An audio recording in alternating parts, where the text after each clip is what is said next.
Before we get started, does anyone want to get out? And here we go.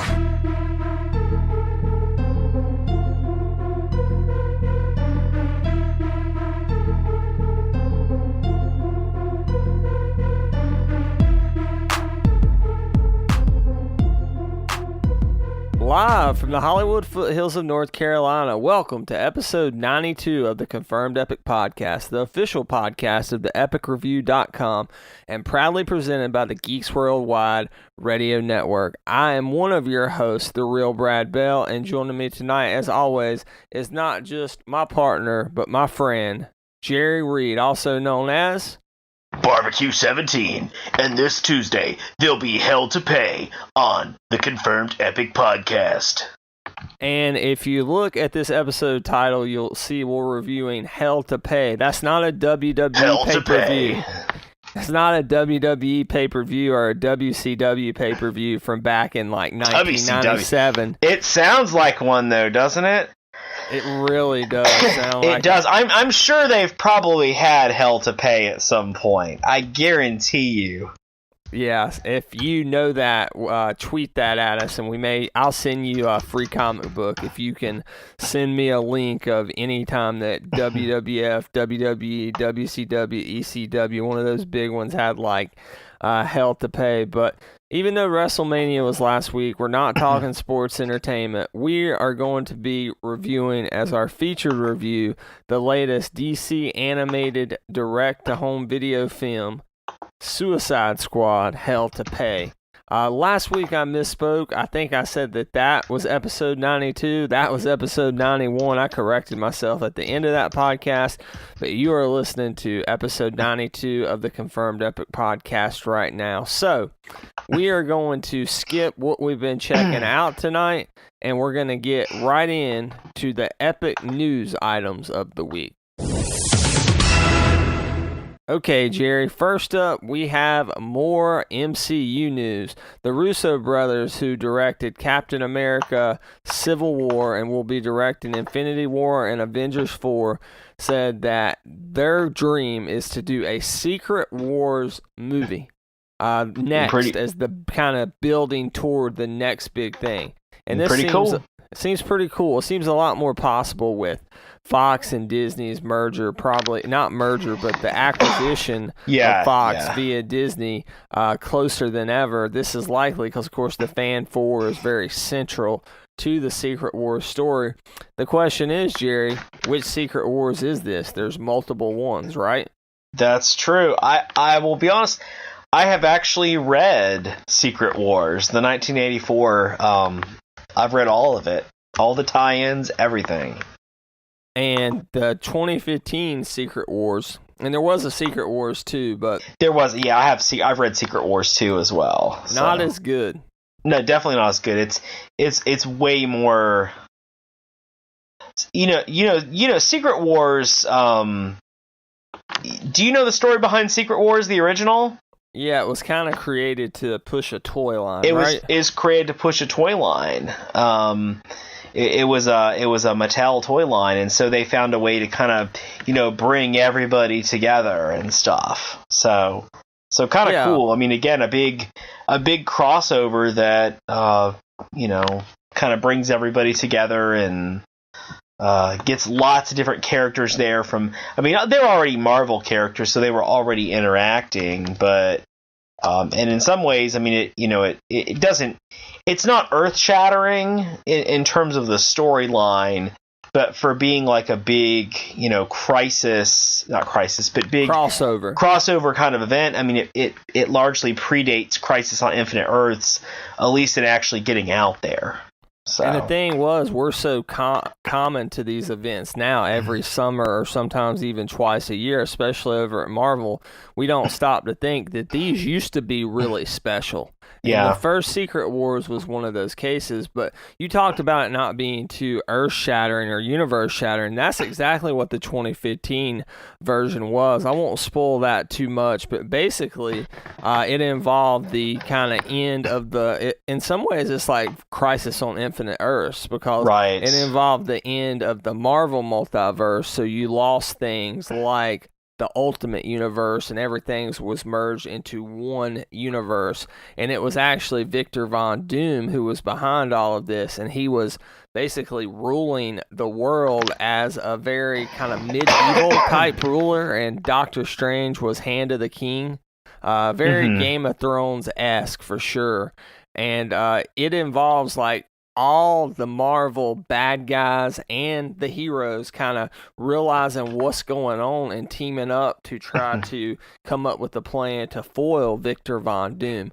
Now, I could see this, 12, 15 years from now, once Doom and the Fan 4 are established in the MCU, when we're in like phase 5 or 6. Yeah. But I don't expect we're going to see this like by 2024.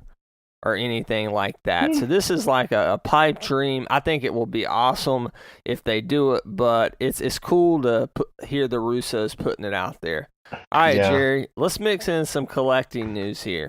This is a very interesting one to me. Hot Toys has revealed one of, I think, their first 1/4 scale collectible. Now, what this means is not a 1/4 scale figure, because they've done those before. Right. We have those on up for pre-order now at the Batman Begins Batman and the Heath Ledger Joker. You had some 1/4 scale Iron Mans. You had the Dark Knight 1/4 scale figure, but this is like a prop replica 1/4 scale. So if you didn't know, Hot Toys, basically, if you don't know what Hot Toys is a very upper echelon collectible provider, toy. They're not retail. They're sold at some spots in China and places in Southeast Asia, but here they're distributed through Sideshow Collectibles. I have a famous history with Hot Toys where I collected them when this podcast started and sold them. But they had, which I have a lot of things. Back. Yeah. I actually do have. And sold them again. I have the on pre-order right now, on payment plan, I should say, not pre-order. I guess it's kind of pre-order. The Mark V Iron Man from Iron Man 2, which I did have an Iron Man back in the day, but that was right before they started doing the die-cast, Jerry. Oh, okay. Yeah, so I never own one of those. If I do end up getting this, which I plan on getting, now that don't mean I won't sell it. We all know that. I want to get Jerry to review it on actionfigurebarbecue.com. We'll see. I don't usually review. Larger figures like that. So, But wouldn't you like to? I might. We'll see. We'll see. Okay. We'll see. But Hot Toys is doing a life-size Infinity Gauntlet that's going to be $930, Jerry. Oh my gosh. So in order to give fans who maybe can't afford that a piece of the action, they have put out this 1/4 scale Infinity Gauntlet. Now, this was very polarizing. People thought this was a joke. People hated it. One of the two. Jerry, I don't know if you looked it up, but I did. Okay, so you know how much this cost. It's $95. $95? Yeah. Okay. I mean, it looks. I didn't actually see the price when I was looking at some pictures of it. So. What would you have guessed the price to be if I told you 1/4 scale Infinity Gauntlet replica? I would have thought about 200. Really? Yeah, with LED stuff. I mean, if you're talking quarter scale of a gauntlet is not that, is not that big. Yeah, exactly. I mean, this is about like again, probably what is it, 6 or 7 inches, 8 inches? Yeah, I think it's about 8 inches. And Yeah. it does light up and stuff. It's very cool. It's just that this is something that would be an accessory like on a Sideshow premium format figure. Right. Jerry. No, exactly. I mean, I think that's exactly why I was going with a lower price, but for a Hot Toys item and knowing the price of the original. So I just kind of don't understand this. It's like, I do understand the motivation because you're trying to give everybody a chance to own your product. yeah. And getting more people's homes, but at the same time, it's like, this is pretty much an accessory. And if you're just getting this and you're not picking up like anything to go with it, like I guess if you're sitting it on your desk or something, like I have some stuff on my podcasting desk here, but I don't know as far as fitting into a collection on its own how that would go. What do you think about that? Well, I mean, obviously, I think everybody's marketing. The Infinity Gauntlet is already a very recognizable, comic book item, weapon, prop, whatever you want to call it. So I think they're realizing that, I mean, the popularity of the Infinity Gauntlet itself is going to surge. And this is a really good way to, again, people are going to be looking for these items, and Hot Toys has they have name recognition. People, typically think of their product as very high quality, top of the line.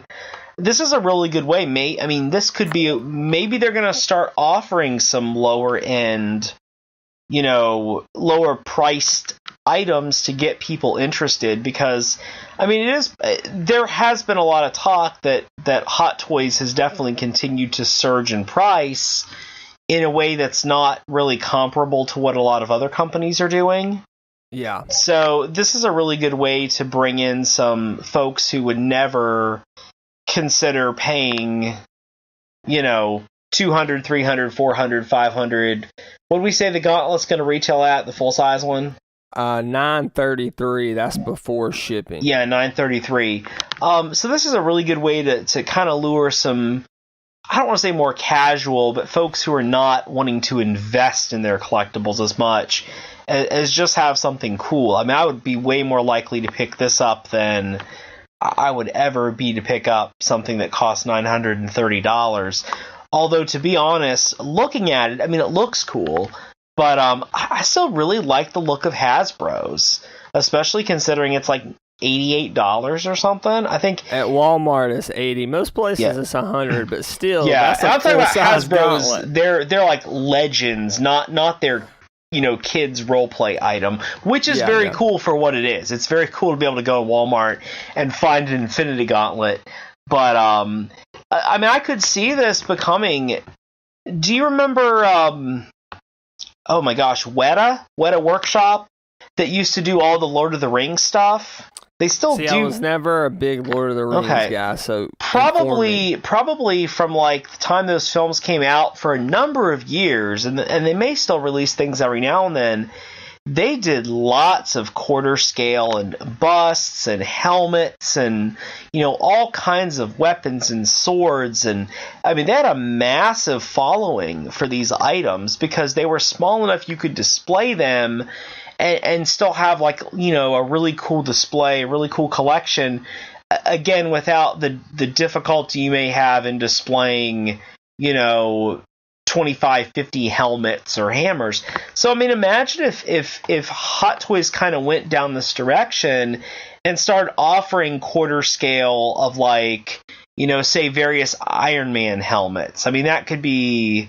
Yeah, I could see that, or like Cap Shield or something. Right, like that. And you could sort of have a really cool collection, Mjolnir, Thor's, and then like the second hammer or whatever. You could really have some cool stuff that you could sell, and the Eye of Agamotto. You could have some really cool stuff that you could kind of push in a more affordable way. And I'm sure if this does well, you'll probably will see more of the items like you're saying. It's with Hot Toys, it's so weird kind of the path they've taken as I've kind of looked back into them here in the past month.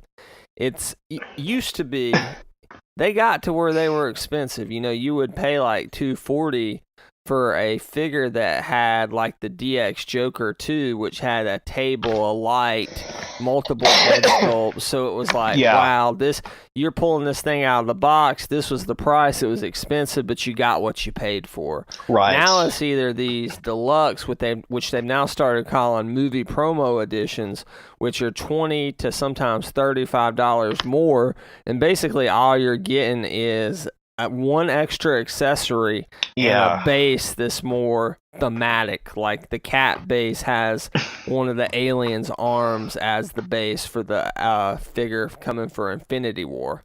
Yeah. So I think if they would just set more of a baseline price and not do the 2 editions, like if you knew where you stood with them more, like, okay, these things are going to be $240, but we're going to throw in all the extra stuff, the ancillary items. Yeah. I think that would be fine, but kind of this back and forth, I don't know. It has turned some from what. Are you on the message board, Sideshow Freaks? I have been in the past, I think. Okay, I have been too. Back when I used to collect Hot Toys, I went there like every other day. But I've recently, in the past month, started going on there. And this isn't just me thinking this. This is people who have continued to collect the lines thinking this. So, but yeah. It's fascinating to discuss. Let's stay kind of in high-end collectibles here. Not that high-end, but Jerry, on our Toy Fair show, you and I discussed the Mezco Friday the 13th Part 3 Jason. And we did. We did, and it left, compared to NECA's Friday the 13th offerings, it left a little to be desired. Yeah. Now, this past Friday, April 13th, they put it up for pre-order for, I believe, the standard, $80? As $80. Most of them are. And did the promo images you saw look any better than what was shown on the show floor at Toy Fair? Maybe a little bit better. I mean, it was nice seeing all the accessories in one place. Now, I mean, Jason does come with he has a lot of accessories with him for a 112 collective. I mean, he has definitely quite a few extras. He's got like the spear gun and fireplace poker and, a bunch of axe and machetes and knives and all kinds of stuff. Extra head, extra mask. I think he's got 2 masks and stuff. But, I don't know. I mean, I'm not really now I will say, I don't really collect Friday the 13th merchandise. That's probably, one of my least favorite of kind of like the big horror franchises. Of the slashers. Yeah, I mean, it's definitely one of my least favorites of that. But, I don't feel that he's a figure that I'm looking at and that I automatically think, okay, Mezco's is far superior to what anybody else has offered. I mean, I really think NECA still their figure just looks better than this one. And this is one of the few ones that I would say that about, that Mezco's released so far. Yeah, I agree with you. The NECA does look better, as we talked about on the Toy Fair, but it's really interesting to hear you say that. I know you're not a huge Friday the 13th fan. I like that franchise a tad more than you. Yeah. Neither one of us are massive Jason Voorhees fans, but you are someone, I know not as much as in the past, but if a collectible really pops, I mean, you'll give it a chance, you'll pick it up, you'll review it. Yeah, absolutely. So it was interesting to kind of get your take on that. Again, the Michael Myers, it's coming out. I mean, just oh yeah. One, there's not a lot of Michael Myers merchandise. I mean, it's definitely a character that the studio has not. Apparently, the licensing fees are very high. But I think the Michael Myers works really well. I don't know. There's just something about the Jason that's really not gelling for me. In terms of the outfit, it just doesn't seem to take the best advantage of having an actual fabric outfit. Yeah, I can see that. Speaking of fabric outfits, this guy we're about to talk about usually wears a hockey jersey. Kevin Smith, one of my personal heroes, almost died of a heart attack, but he's doing just fine now. He's lost about 70 pounds after he had already lost about 70 pounds. So yeah, he's been moving on that. Weight. Yeah, he's just a great guy, very inspirational podcaster, and kind of like a patriarch to the geek community in many ways. But Kevin Smith recently spoke out to Stan Lee, and Stan Lee has been going through a lot of personal turmoil. We won't get into it. He's lost millions of dollars. He is forgetting how to sign his name at conventions. I don't know, Jerry, if you saw the very sad video where they had to remind him how to spell his name. I didn't see that at all. Yeah, it's awful. But I mean, he is 95 years old. Oh, absolutely. Yeah. I mean, he's not 85, 70. I mean, 95 here, and he's lost his wife, who they were married for 60 years. I think he lost her about 2.5 years ago. Yeah, it's been fairly recent still in terms of that. His daughter's very estranged. They only had one daughter. His handler, who basically he signed, I guess, was made the power of attorney for Stan Lee. December. She just passed away in December. What? Stan Lee's wife passed away in December? Unless no, it has to be before that, wasn't it? That's what I just found on Comic Book Resources. December 2017? Yeah. Wow. She was 93. Yeah. Okay, well, dang, I was wrong about so that. I mean, that makes this definitely a lot more tragic and pertinent. Yeah, absolutely. Yeah. But Kevin Smith flat out came out and said... I'm sorry, July 6th. Okay. Still, of 2017. Though, that was recent. Very recent. So Kevin Smith came out and said, hey, Stan Lee can come live with me. We'll get home health. We'll take care of him here. That's awesome. Kevin Smith has a big mansion out there, and it was actually used to be Ben Affleck's house. He bought it from Ben Affleck. And he said he would do that. So now it's kind of a sad situation, but 10, 20 years ago, Jerry, I would have paid to watch a reality TV show where Stan Lee lived with Kevin Smith. That would have been good TV. Yeah, that would have been something that AMC would have most likely picked up. But, thoughts and prayers to Stan. He's had a great life. It's just sad to see people take advantage of what, as from all accounts and my personal interaction with him, a pretty decent human being. Yeah. So that just sucks. But speaking of decent human beings, Jerry, how about one of your favorites? I guess he's not a human being, Prince Adam. Prince AKA Adam. He-Man, right? A very decent human being. Yeah, absolutely. So DC has announced that starting July 18th, we're going to get a Injustice versus He-Man 6-issue comic miniseries. We know your love for Masters of the Universe and He-Man. If you want to experience that firsthand, we just released the Retro Rewind edition, episode 12 of this podcast.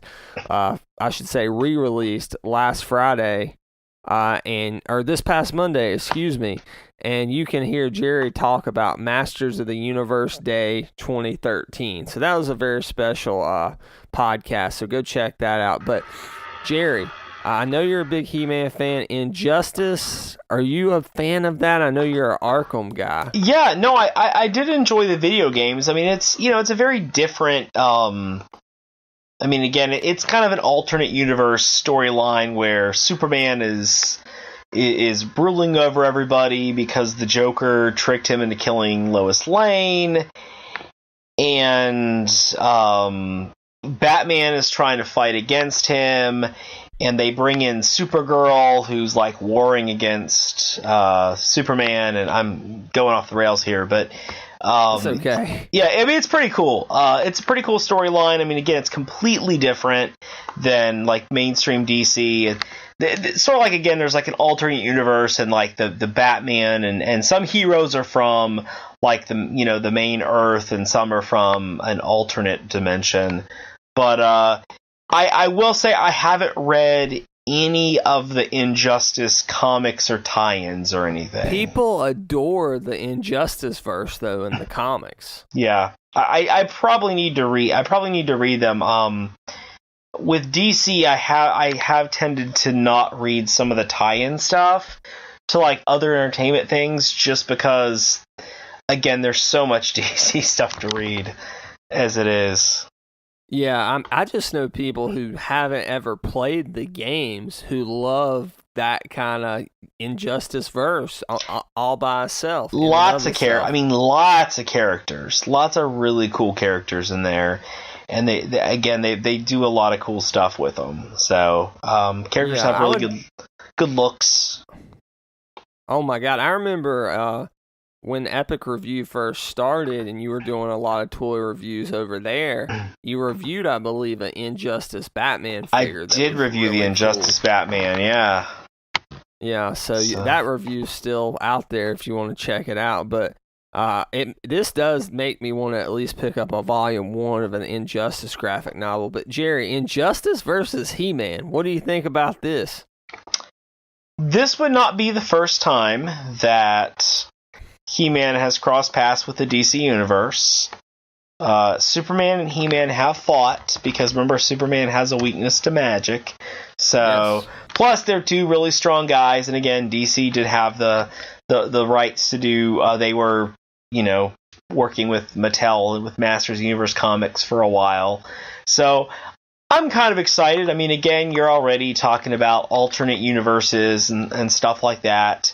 I really like the creative team behind this as well. I was looking at it. I like Tim Seeley. I've liked a lot of things that Tim Seeley has done. He writes Nightwing and has done great job with Nightwing. So I'm trying to think what else I reckon. Hack Slash, he did Hack Slash. So the slasher kind of. Almost a satire in a way. Yeah. A satire that kind of does its, its own thing. And then he's done Masters of the Universe comics before. He's written some of like the Mattel ones that were included with some of the subscriptions and stuff, or certain figures in the comics. He's done G.I. Joe, so he's done a lot of stuff I like. I always feel that Tim Seeley does a good job with, I think he's a good job selling sometimes what sounds like a difficult storyline. I also think he does a good job at nostalgia properties. Those properties that are, G.I. Joe or Masters Universe or stuff like that. And then the artist, I'm trying to remember who the artist was, but I knew they worked on Batman Ninja Turtles, which I really liked. Freddie Williams, second. And Batman Ninja Turtles was a really fun crossover. And I'm excited. I'm excited to see. I'm actually interested in reading this, and I can guarantee I'll pick the trade up of this one. All right, so look for that July 18th. Let's switch gears from comics to books. This kind of caught me off guard this morning. And multiple outlets are reporting different things, and I'll explain in a second.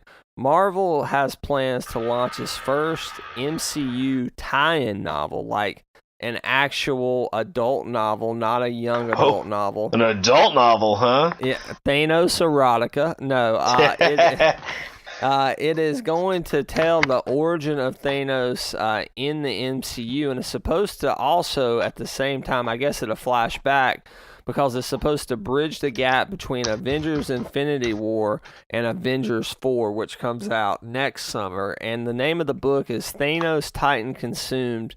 It's currently slated for a November 20th, 2018 release around the holiday season. Good stocking stuffer. Jerry, you're somebody who reads all the Star Wars tie-in novels. I do. And I know you're not as big of a Marvel fan, so I figure you won't be picking this up necessarily, but do you think that this you'll see, is this a good idea to create these almost kind of ancillary materials for the MCU in novel form? So we've seen comic book not based novels before. There's definitely been DC and Marvel have released comic book based novels and have even adapted some of their stories into novels. Civil War, Marvel did that way. Okay, I'm thinking. I think they did. I feel like Nightfall was adapted too, right? And maybe I've never read any of them, because it is kind of weird to me to read a book based on a comic book. Yeah. Like not a book based on a comic book. Like I've read some of the, Fables did that. Fables would do completely different stories that were books, and Walking Dead did that too. Yeah, they actually had one on the Governor. Right? Yeah, they actually had, and some of those were actually quite good. But it's weird to have like a book adaptation of a comic book, like the same storyline. But I mean, it's kind of cool. Again, you know, we're sort of in that. We're sort of in a period now with entertainment where you can kind of go as deep as you want. I mean, as long as it's not something that's really required. And I even think about that with the Star Wars novels for the most part. Now that we're in that, you know, time where everything is on the same level of canon, again, I don't want any of the films to just completely pay no attention to the canon that's established. But I don't want someone to go into a Star Wars movie and be completely lost because they didn't read, you know, the 2 or 3 novels that came out before the movie's release based on, you know, about the movie. Now, as a reader, I do like the fact that, like, again, going in the Rogue One, for Star Wars example, I mean, there are dozens of characters. Like, I knew who they were in advance and knew storylines about them and details about them, so it was a richer experience. So if this Thanos book, I mean, adds to the movies without being a required reading, I mean, I think it's a good idea. It's not going to hurt anybody who goes and, you know, wants to completely ignore it, but it's a pretty cool way to explore a character who's probably not going to get a film detailing their whole origin story. Yeah, if you want to see his origin in the comic, Jason Aaron did a really good story called Thanos Rising that addresses it, but of course this is the MCU. The thing here is Jermaine Lucier, who's a great writer, formerly a slash film, now for IO9, he's out there saying from what he's heard, this may not be canon in the MCU. Everyone else is reporting it as canon in the MCU. I really trust Jermaine. I've been reading his work for probably 12 years. He's an awesome writer. But we'll just have to wait and see what happens with that. My only fear here is, with Star Wars, we talk about oversaturation, but you do have the comics. You had Rebels and whatnot, but you're really only getting 1 movie a year with Star Wars. Yeah. With Marvel, you're to the point you're getting 3 movies a year. You have the Marvel comics, which are a completely separate thing, sure, but you're getting monthly comics for all these different teams and individual characters, and now you're throwing books into that mix. You know, it's just like Jerry said, you can get as deep into a property or a universe as you like to, but my advice is always tread lightly. Jerry has picked Star Wars to really deep dive into, and he can do that with other stuff, but not to the extent he does Star Wars, because there's only so much time in the world, and Star Wars is kind of a unique property in that way, that it has all those kind of side things to make the experiences richer. So it'll be fascinating to see what happens with this. I'm going to pick it up for sure. I will say the cover says Marvel Studios Avengers Infinity War. So, I know. Yeah. I saw that on the cover. I just don't know why Jermaine was reporting. I don't know, but it's by Barry Liga or Liga. That's what it says. I'm not familiar with the author, but just because it'll be like kind of New Dawn with the Star Wars canon when that came out, you kind of just wanted to see I'd read EU novels, but I just wanted to see what that was going to be like. Yeah, well, you know, some of those early new canon novels were just were going to be regular, you know, now legends, but expanded universe novels that they just at the last minute decided, oh, this is where we're going to start. So. So speaking of starting, let's go ahead and start our featured review of Suicide Squad: Hell to Pay. Task Force X is locked and loaded.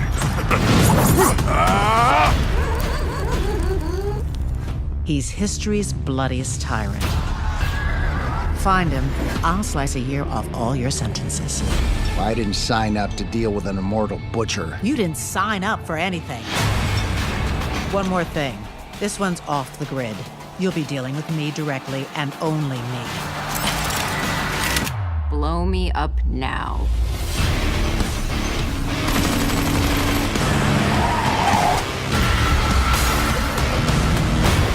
I don't take orders from murderers. Not even if I said please? Keep your heads on the mission. if you want to keep them on your shoulders. I think we're being summoned. We're coming to get you!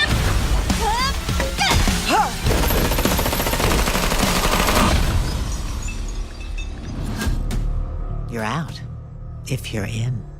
Oh, great. Only 87 more suicide missions to go. As we like to do on the Confirmed Epic podcast, let's go ahead and get into a few stats for Suicide Squad Hell to Pay. Nerd! This film was directed by Sam Liu, starring Christian Slater, Jerry, as Deadshot. Christian Slater is Deadshot. I liked him. I liked him as Deadshot. I did too. You remember? Go ahead. Let's talk about Tara Strong. Yeah, Tara Strong is Harley Quinn. Go ahead, Jerry. Tara Strong, what you want to say? I just wanted to say Tara Strong was Harley Quinn. I mean, she's the Harley Quinn in Arkham and definitely like the modern Harley Quinn in terms of voice actress. Do you remember me telling you do you remember my Joker Christian Slater story? Yeah, we talked about it on the podcast before. Did we? What episode did we talk about that in? You remember offhand? I have no idea. About the guy who wanted Christian Slater to play the Joker in the Nolan-verse. So. I think we talked about it on the first ever Confirmed Crap podcast. It's entirely possible, So go back into the archives to hear that story, because I'm pretty sure it's Confirmed Crap Podcast 1, which you can find on our iTunes feed, and you can find at TH Epic Review, theepicreview.com. All right, this film was scored by Robert J. Carl. It's rated R, and you get about 3 to 5 minutes into this movie. The violence will tell you why. We're not talking too much language or graphic nudity or anything here. This is just a lot of violence. I tend to feel like, as I say, I tend to feel like with these animated DC movies, I mean, it's definitely a violent movie, in terms of a cartoon, but I tend to feel like they probably rate these R because they want to be very clear that these are not for kids.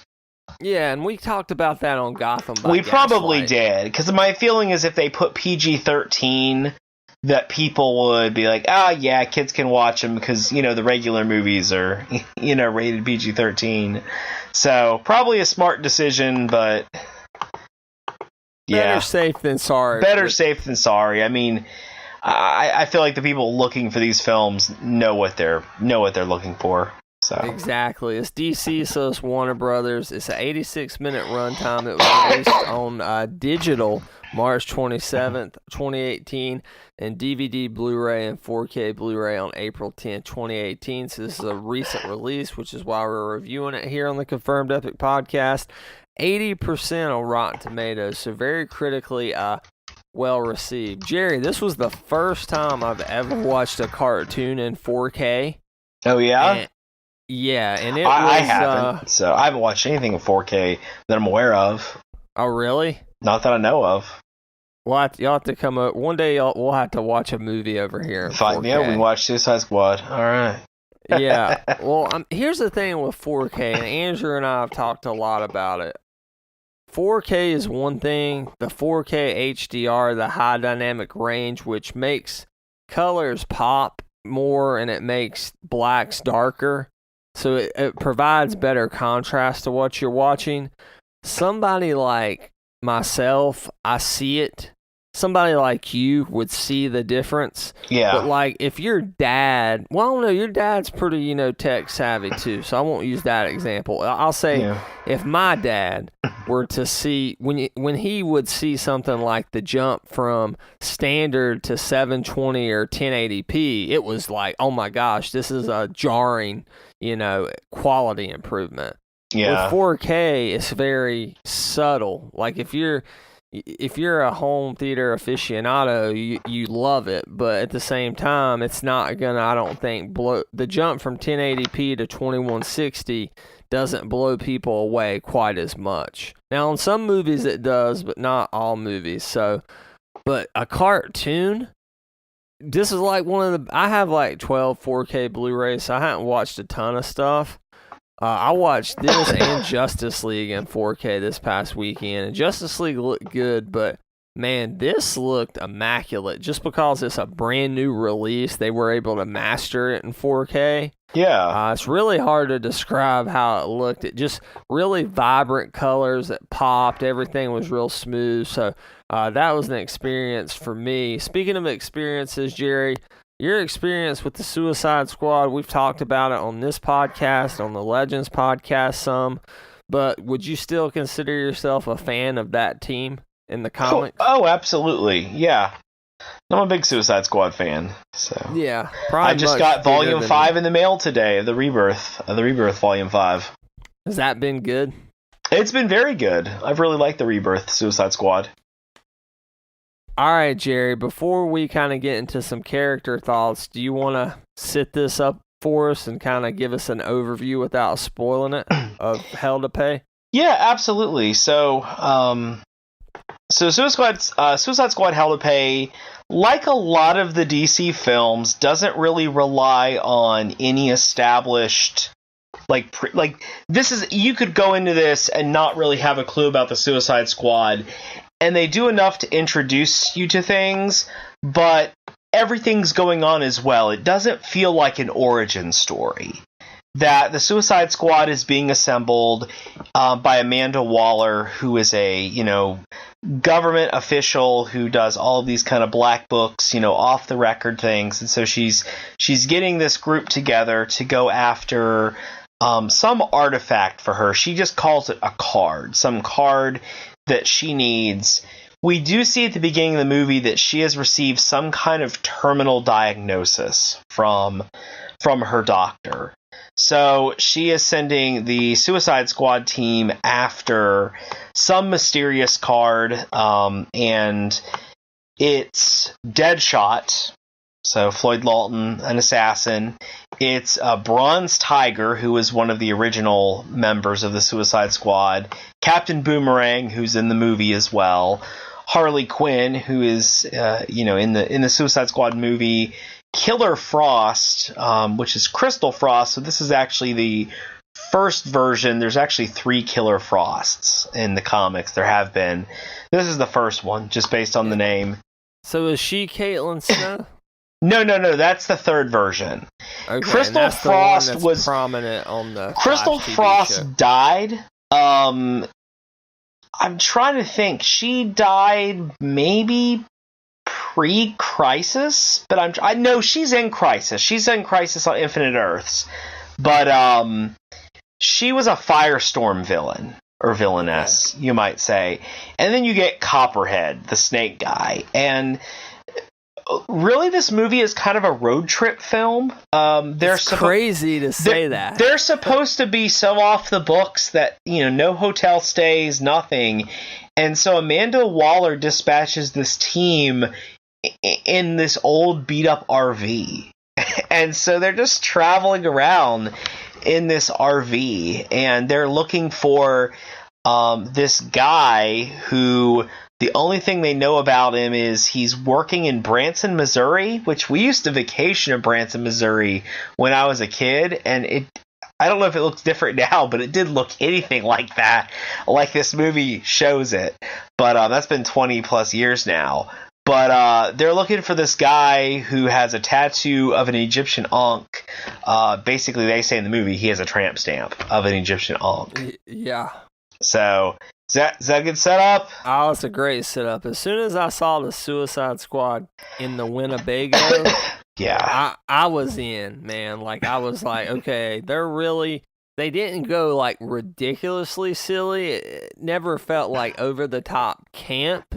But there was definitely levity to this. I would say a lot more levity that was in, like, the Suicide Squad film in the DCEU. Well, the tone of this movie is really good because I still think the movie had the right cast. They had the wrong story for a Suicide Squad movie. Yeah. They just didn't get the chance to really, let the characters interact as much. It was kind of a boring odd story. I like the movie, but the story is the weakest part, like the overall plot.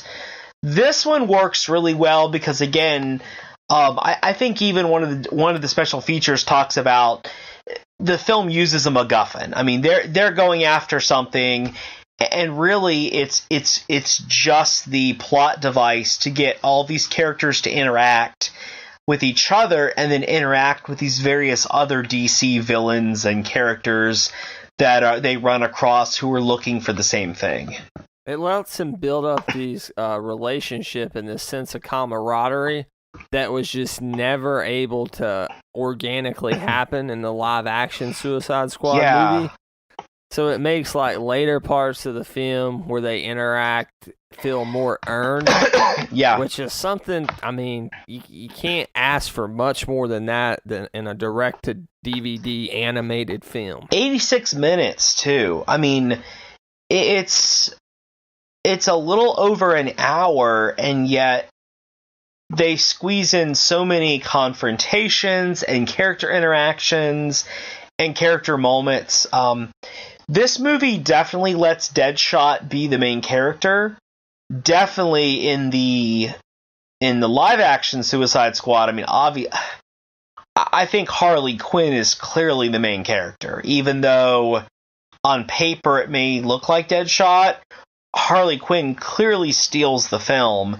This one is a little bit more even, but it's clear that Deadshot is the main character in this movie. So you're getting a very different direction, because Deadshot is typically like of the people on the Suicide Squad teams who are the villains, Deadshot is clearly the sane person among them, like the most normal guy who's just doing a job to get released. It's almost like you take Rick Flag and Deadshot and roll them into one. And when I say that, I mean the Rick Flag and Deadshot we saw in the Suicide Squad movie with Will Smith. Yeah. Who played Joe Kinnaman, right? I think that's correct. Yeah, Joel Kinnaman. Joel Kinnaman. Kind of like rolling almost those two personas into one to get this more traditional Floyd Lawton, I would say. This felt very much like a very classic Deadshot. A very, good. I like Will Smith. I like Will Smith's Deadshot. I thought he did a good job with the role. But this one feels a little bit truer to the comic roots that have been established. And Christian Slater does a really good job with this role. But again, I mean, there's some very interesting characters woven in this team. So you have Bronze Tiger. He's another character who meshes or clashes nicely with Deadshot, because he is a vigilante, but he's heroic. I mean, he kind of says he's never killed anyone who wasn't innocent, or he's never killed anyone who was innocent. He's one of the world's premier martial artists, and just this very, very spiritual person, very kind of tuned into this idea of right and wrong, and he absolutely, though, is clashing with Deadshot on the way that they're handling this mission.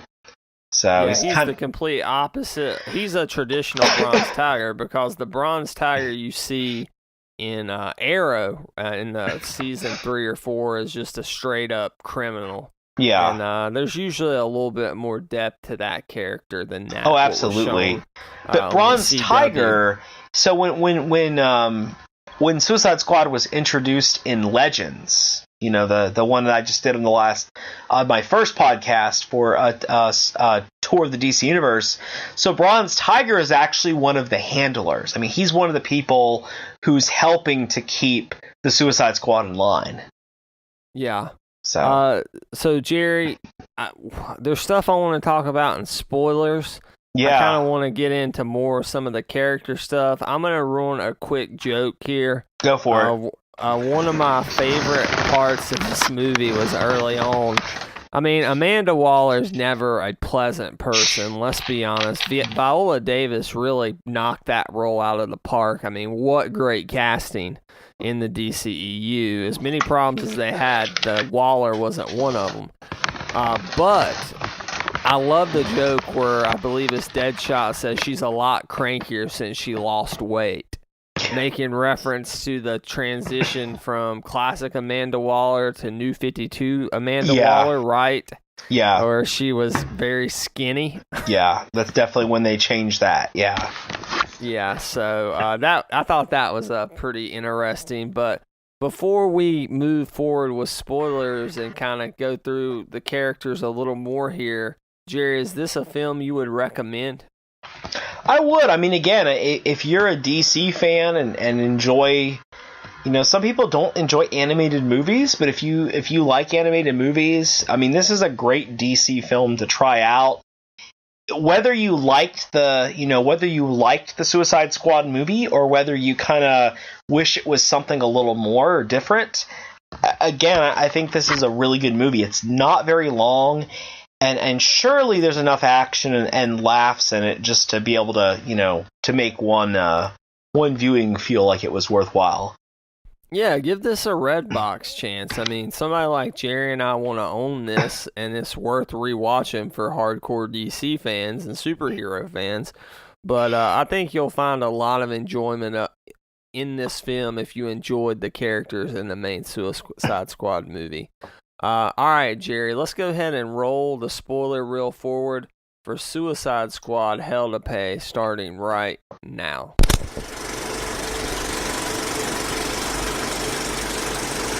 Spoilers for Hell to Pay from this point forward. All right, Jerry, Copperhead. God, I loved him in this movie. Copperhead was very cool in this movie. He had so many little moments. I believe my favorite part of the movie is he's driving the Winnebago, and it's just so off-putting, this giant snake man driving this. And a car, he looks over at a car, and they give him a funny look because he's a freak. He just shows those fangs and just smiles. It was kind of cheesy, but I don't know. Yeah, the kid's making faces at him, and he, makes that crazy face and, freaks the kid out. He looks a lot like, he has this very deep voice that works for the character, but it's absolutely not what you'd expect. Kind of does something different to your expectations. He looks a lot like the King Hiss from the 2000 He-Man series. I kept thinking that over and over, and that's not a bad thing at all. That's a great thing. So no, I liked his aesthetic here a lot. Yeah. I really like I liked the team selection. Again, Captain Boomerang was great in this movie. He has some great one-liners. You really get to see him do some funny stuff with the boomerangs. I really liked Harley Quinn and Killer Frost as well. Again, Deadshot is clearly the main character in this movie, but I felt like they didn't have any other character really overshadow another. And I was surprised, Harley Quinn's one of my favorite characters, but I was surprised how they managed to not just make the movie all about Harley Quinn, because, again, that tends to happen in a lot of media, whether you're talking about somebody like Harley Quinn or Batman or the Joker. Those are the kind of characters that when they tend to show up, they sort of overshadow everybody else. Wolverine and Marvel. And this didn't happen here. Everybody still got their fair shake. Yeah, I thought that was awesome. Harley was definitely not the main character, as you said. She wasn't over the top. It wasn't off-putting. She has some great lines, though. Yeah, they were well written. We psychopaths have needs. We have needs. That's a funny line. She has some good kind of comebacks for Killer Frost, too. Yeah, they had kind of a rivalry that was really, really fun to watch. I want to talk about one of the funniest characters in this movie, Steel Maxim. Maxim. So let's set up for a second. So the card that they're looking for is this magical card that basically says "Get out of hell free." It's a mystical card of some sort that was held by Dr. Fate, or held by Naboo, we should say, and it was stolen.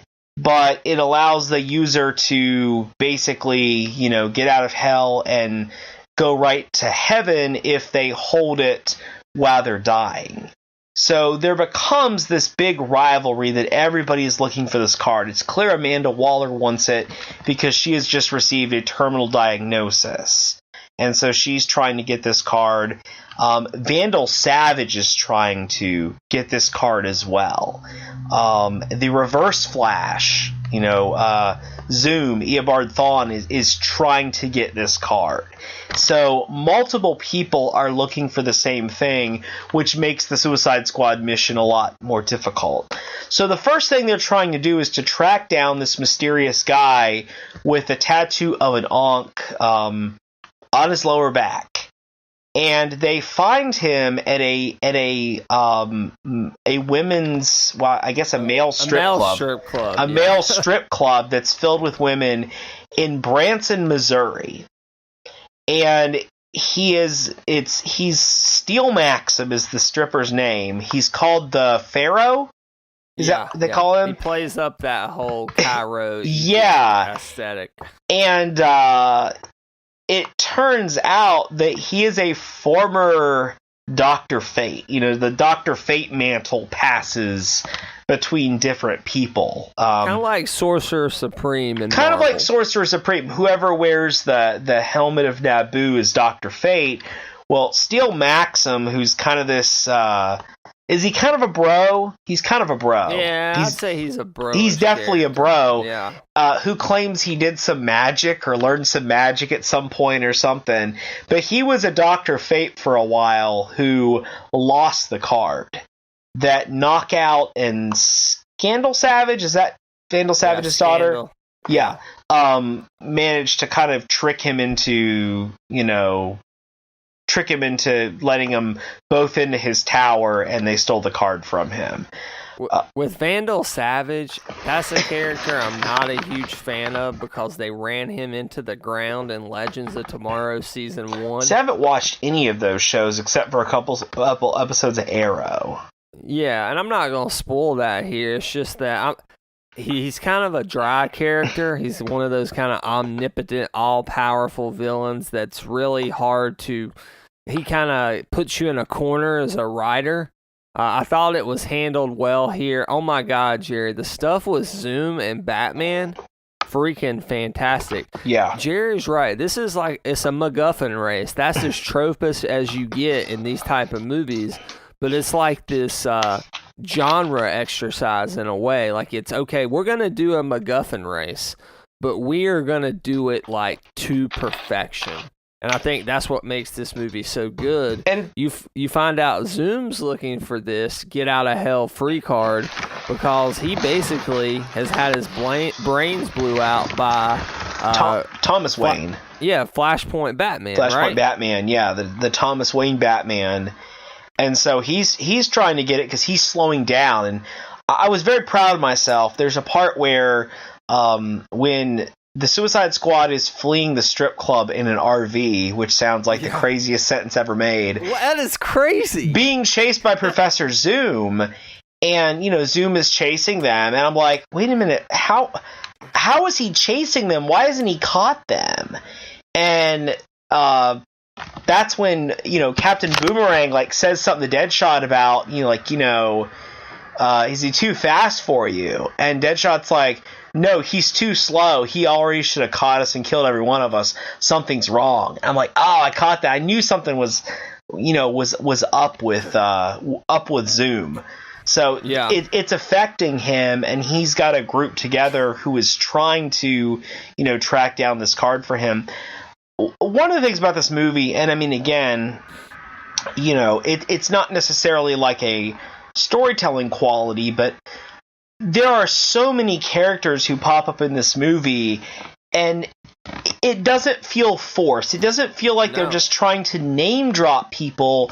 It feels very organic, like a comic book storytelling is. At the beginning, there's a Professor Pig gets kidnapped, and he's about to do surgery on Harvey Dent and Two-Face. Harvey Dent Two-Face to make Two-Face basically all Two-Face and get rid of the Harvey Dent point.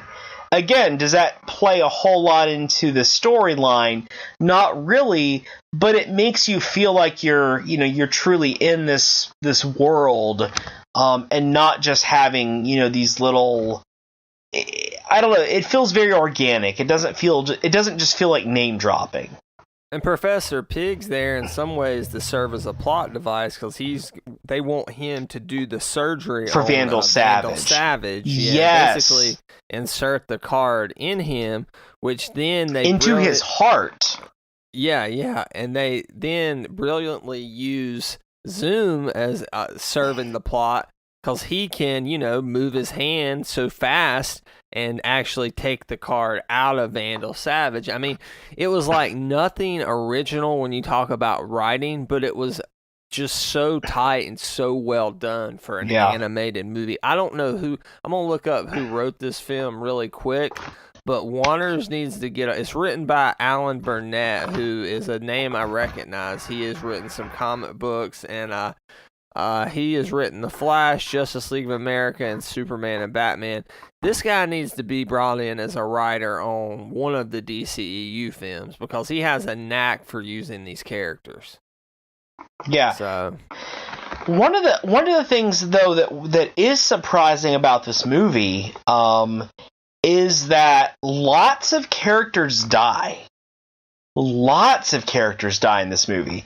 So the beginning of the movie actually starts with a mission, a Suicide Squad mission, and it's like Deadshot and Black Manta, and I'm like, okay, this, and then suddenly it's like, Punch and Julie, and is it Professor Vertigo? Was that who it was? Count Vertigo. And I mean, I knew who Punch and Julie were because they just showed up in Rebirth. They were in the I Am Bane storyline, right? Yeah, and the Count was a prominent character on Arrow season 1 or 2, so that's another character that DC fans are familiar with. But I'm looking at these characters, and I'm like, every one of these characters is going to die.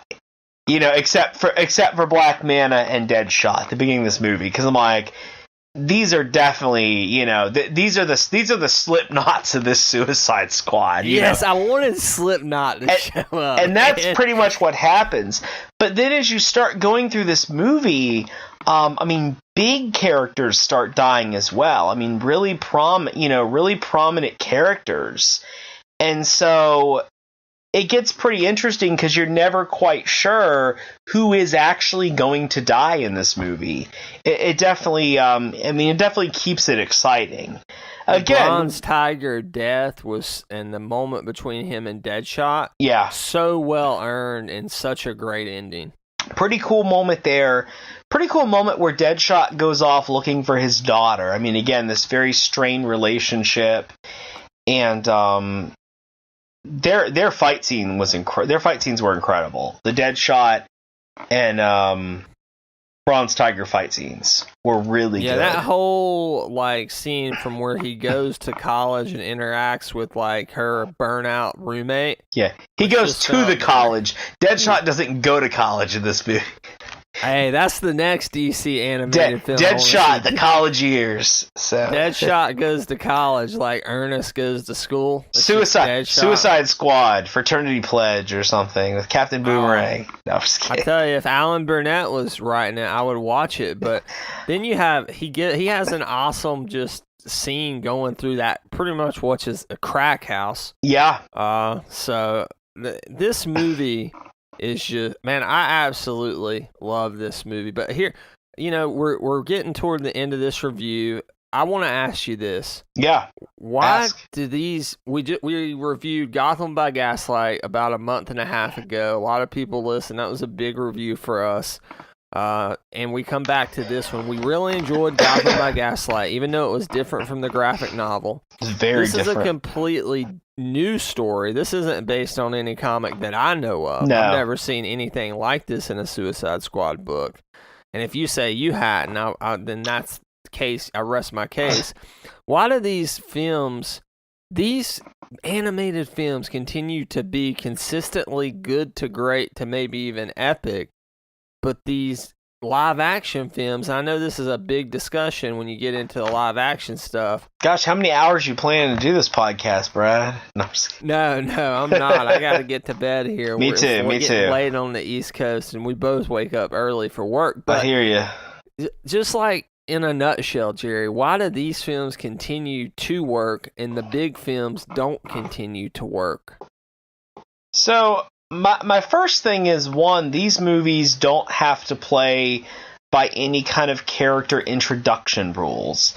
I mean, typically, unless you're doing a movie like Justice League or Infinity War or Civil War, you don't introduce that many characters in a movie. That's typically not what you want to do, because you're playing to audiences who don't want to be overwhelmed.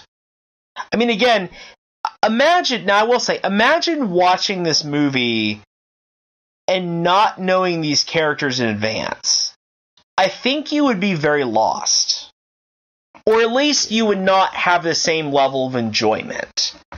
Yeah, I never really thought about that. I think, again, going into one of these movies is like going into, a comic book, and I'm not even going to say a major comic book event, just a comic book that like reading something in the middle of a run where it's just assuming that you know who most of these characters are. I mean, like every now and then, issue arc in the middle of Suicide Squad. Yeah. Are there characters that I had to look up every now and then? Sure. I mean, there are characters I'm like, I didn't quite remember that person, or, what their name was or what exactly they did. But for a comic book fan, you go into this movie and you're enjoying it because, again, you're like, oh yeah, there's a cameo by so-and-so. And I don't need them to introduce Two-Face to me. They don't have to explain Two-Face to me or explain, Dr. Fate. I mean, again, they just throw the concept of Dr. Fate in there. I mean, Dr. Fate, just one person becoming Dr. Fate could be a whole movie that's marketed a standard way. Dr. Fate can get dense. Dr. Fate can get dense. In this movie though, they just throw that in there because I've acknowledged Dr. Fate and I can enjoy that. So I think that's part of it, is they definitely have embraced this comic book idea of, we're just throwing characters out here, and if you know who they are, great. If not, well, just go look them up. They're not really... I'm just wondering if this... I'm sorry to cut you off. No, go ahead. I'm just wondering that if this would... approach like this would serve them better in the live action movies. They've talked about doing more standalone stories. Yeah. And I know you couldn't play as fast as loose as you did here with this animated film, but maybe just giving the storyteller, the screenwriter, the director more breathing room, not having to play by these DCEU rules, could be better for them. Maybe that's their answer in a way. Maybe that's their get out of hell free card for the DCEU, if you will, is to just focus on individual characters, that it's a non-universe connecting story, and just move on to the next character and next story. Yeah. I think that's different from Marvel. I think it could work. I'm not saying it will work, but I wouldn't mind seeing something like that and test it out. Like, if you do this Joker movie you're talking about with somebody like Joaquin Phoenix, have that stand alone. It's great. It's very successful. Do that with another character. Yeah. Just see how it works. At this point, they can't probably lose much more than they did with Justice League flopping. Well, and it sounds like, DC's definitely willing to do some strange things. You probably heard earlier today that they said about Steven Spielberg is going to be doing Black Hawk. I did, and I think or that's he's going to awesome. produce and maybe direct. Again, it's a World War II, DC Comics storyline. It's definitely not a mainstream DC story at all, but Who knows? It might be really good. I mean, it could be really cool. So I mean, I hope it is. But something very different. Who really wants to see that? I mean, don't get me wrong. If the buzz is good and it's Spielberg, and I'll go see it as a cinema fan, or I'll watch it as soon as it comes out on home video. But like name alone, that's not getting my butt in the seat. Yeah, but yeah. I mean, it's kind of that Marvel argument though, that Marvel's making movies of characters that we didn't know we wanted movies of. 6, 7, 8, 10 years ago. But again, is the fact that they maybe are going in a direction where Steven Spielberg comes and does kind of whatever he thinks is going to work, and this ties into other things in DC, and it turns out to be a big deal. I mean, Wonder Woman feels like its own movie. It has a tie-in to Justice League and BVS, but it's its own movie. If the DCEU is announced dead tomorrow, they can finish the Wonder Woman trilogy out, no problem. Oh, absolutely. They've given themselves plenty of room to do that. Plenty of room. So let's give ourselves plenty of room to sleep on the East Coast, Jerry. Before we rate this film, any final thoughts on Suicide Squad Hell to Pay? Again, I just really enjoyed it. Lots of fun, random characters thrown in there. Some pretty funny some pretty funny, unexpected stuff. Yeah, I think we both highly enjoyed it. Let's go ahead and rate the film. I'll go first. I'm going to confirm this epic just based on sheer enjoyment. It's been a while since I threw an epic out there. Yeah. I'm glad I bought it. I'm glad it's in my collection. I will probably revisit this yearly, and it's the best DC film I've seen since Wonder Woman. So I'm going to confirm it epic. What about you, Jerry? I'm going to give it a great. I thought it was really fun. Again, it just lots of different characters and really good character interactions. I always enjoy, watching a comic book movie that really does make me feel like I'm reading a comic book by being able to play fast and loose with things and just throw random characters in here and there. And that's exactly what this movie does. I think just the Zoom stuff and the Flashpoint Batman stuff just like put it over the top for me. Yeah. But that was me fanboying out. So I definitely loved this film and am glad I own it, as I said. So, Jerry, the music was really good too. I have had the theme just like stuck in my head for the past couple days, which usually isn't the case for a one-off animated. Definitely not. It was very good. Yeah. So, Jerry, next week on the Confirmed Epic podcast, once again, if I don't have a baby, we are finally gonna revisit Iron Man 2. Iron Man 2 revisited. It's been a long time in the pipeline, which means it won't happen. The baby will be here. But if that happens, that's fine. We got plenty of content, very interesting confirmed crap, top 10 countdowns, all kinds of surprises. So we're not going to miss a beat here on the Confirmed Epic podcast. Jerry, thank you so much once again for joining me tonight, my friend. Where can people find more of you on the internet this week? Keep checking me out at actionfigurebarbecue.com. I'm sitting on a bunch of solo action figures that I really need to get around to reviewing, but I've just been doing a lot of other stuff this week. Real quick, did you pick up that solo novel? It just came in the mail this evening, so I haven't started reading it yet. What's the name of it? Last Shot. It's cool. I saw it in Target because it has a reversible jacket. It does. It has a Han Solo jacket, and then you flip it around, and it's a Lando Calrissian jacket. Yeah, that was awesome. So it's pretty cool. Maybe we'll hear from you on checking out in a future episode about Hopefully. That one. My little one has discovered Garfield comics, and so we've been sitting around reading Garfield comics a lot in our free time. So now she can enjoy the people who hate Mondays. She can join us all. Okay, as for me, you can find me at Twitter at TheRealBradBell, DREEL Brad Bell. Find our t-shirts at tpublic.com/user/TheRealBradBell. You can find this podcast on iTunes, Stitcher, Podbean, SoundCloud, YouTube, actionfigurebarbecue.com, Geeks Worldwide, DGWW.com. and of course on its official home at the Epic Review. That's thepicreview.com. And once again, from the Hollywood foothills of North Carolina, we are out. That's all I have to say about that.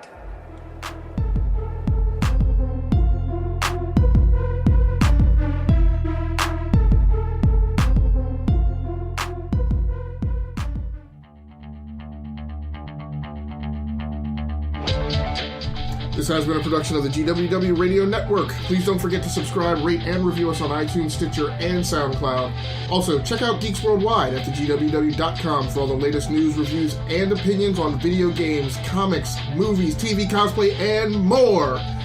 Geeks, assemble!